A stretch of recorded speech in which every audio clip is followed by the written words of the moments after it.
আপনি কি জানেন বাংলাদেশের এক সময়ের উপেক্ষিত এক প্রান্তিক জেলা নোয়াখালী কিভাবে হয়ে উঠল অন্যতম ধনী জেলা? কি সেই কারণ যা নোয়াখালীকে অর্থনৈতিকভাবে এগিয়ে নিয়েছে? আজকের ভিডিওতে আমরা জানব নোয়াখালীর সমৃদ্ধির গল্প।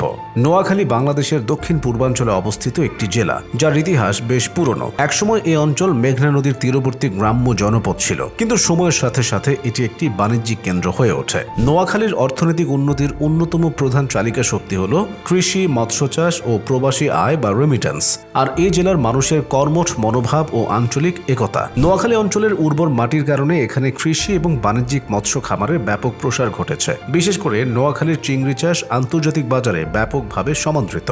দেশের মাছ রপ্তানিতে নোয়াখালী একটি গুরুত্বপূর্ণ ভূমিকা পালন করে। নোয়াখালী দেশের অন্যতম বৃহৎ রেমিটেন্স প্রবাহের কেন্দ্র। এই জেলার লাখ লাখ মানুষ মধ্যপ্রাচ্য, ইউরোপ, আমেরিকা এবং এশিয়ার বিভিন্ন দেশে কর্মরত।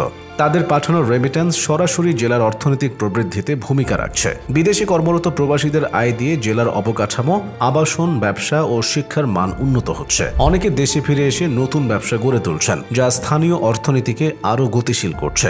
বাংলাদেশের শীর্ষ শিল্প মালিকদের অধিকাংশের বাড়ি নোয়াখালী জেলায়। নোয়াখালী জেলায় বেকারের সংখ্যাও অনেক কম। 2023 সালের এক জরিপ অনুযায়ী প্রবাসী আয়ের দিক থেকে নোয়াখালী বাংলাদেশের অন্যতম শীর্ষ জেলা। প্রবাসীদের পাঠানো বৈদেশিক মুদ্রায় নোয়াখালীর অর্থনীতিকে এক নতুন উচ্চতায় নিয়ে গেছে। বিভিন্ন ক্ষুদ্র ও মাঝারি শিল্প, বিশেষ করে গার্মেন্টস ও বুটিক ব্যবসা নোয়াখালীতে বড় আকারে গড়ে উঠেছে। শহরাঞ্চলে গড়ে ওঠা মার্কেট ও শপিং মলগুলো অর্থনৈতিক প্রবৃদ্ধিতে গুরুত্বপূর্ণ ভূমিকা রাখছে।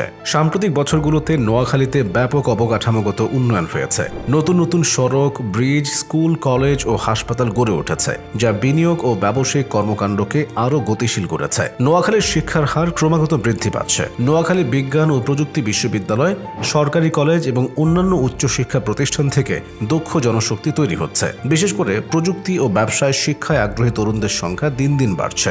আইটি ও ফ্রিল্যান্সিং এ নোয়াখালীর তরুণরা দেশ ও আন্তর্জাতিক পর্যায়ে নিজেদের দক্ষতা প্রমাণ করছে। এতে করে এই অঞ্চলের মানুষ দেশ বিদেশের বিভিন্ন উচ্চ বেতনের চাকরিতে প্রবেশ করতে পারছে। সেই সঙ্গে নোয়াখালী থেকে অনেক উদ্যোক্তা বেরিয়ে আসছেন, যারা নতুন নতুন উদ্যোগ নিচ্ছে। পর্যটন খাত নোয়াখালীর অর্থনীতিতে নতুন মাত্রা যোগ করেছে। নিঝুম দ্বীপ, হাতিয়া ও সুবর্ণচরের মতো জায়গাগুলো দেশি বিদেশি পর্যটকদের আকর্ষণ করছে, যার ফলে এখানকার ব্যবসা বাণিজ্যে নতুন গতি এসেছে। ভ্রমণ পিপাসুদের আকর্ষণ করতে এখানে রিসোর্ট, হোটেল ও বিনোদন কেন্দ্র গড়ে উঠেছে, যা স্থানীয় অর্থনীতিতে নতুন মাত্রা যোগ করছে।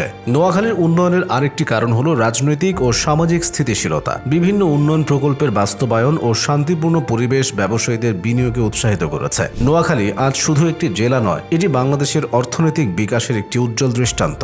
প্রবাসী আয়, কৃষি, ব্যবসা, শিল্প, শিক্ষা এবং পর্যটনের সম্মিলিত প্রচেষ্টায় নোয়াখালী একটি সম্ভাবনাময় ধনী জেলা হিসেবে গড়ে উঠেছে। আপনি যদি মনে করেন নোয়াখালী বাংলাদেশের অন্যতম সম্ভাবনাময় জেলা, তাহলে কমেন্টে আপনার মতামত জানান।